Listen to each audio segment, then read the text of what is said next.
Well, Health Minister Dr. Dwayne Sands is inviting nurses to engage with health officials and come to a happy medium over the new shift system they're resisting. While Dr. Sands maintains that the shift is part of a years-old agreement with the nurses' union, he says the most important consideration must be patient welfare. Outside the Princess Margaret and Rand Memorial Hospitals, nurses stood in solidarity, walking out in protest of new shifts scheduled to come into effect December 10th. Health Minister Dr. Dwayne Sands says amidst the conflict, he's hoping to talk things over. The ideal approach to this problem is to resume dialogue.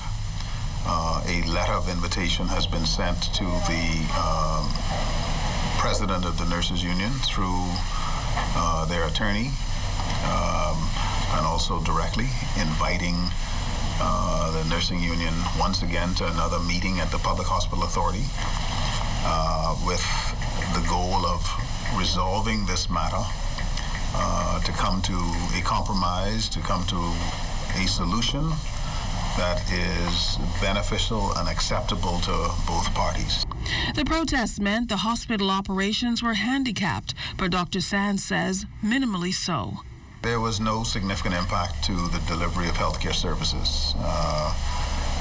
We had no interference with the delivery of services at Princess Margaret Hospital, nor have I yet been advised of any interruption at the Rand or other facilities.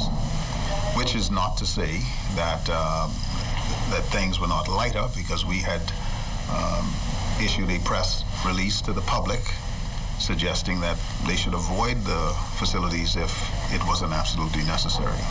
Despite the invitation to nurses to return to the negotiating table, however, Dr. Sands says the new shifts are an answer to a smoother hospital operation. And he says it's a proposal discussed years ago.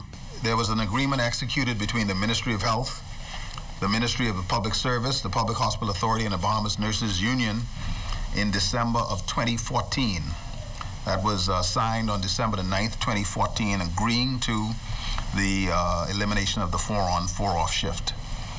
That Nurses Union executive was headed by Nurse Kalfani. A new executive came in, another executive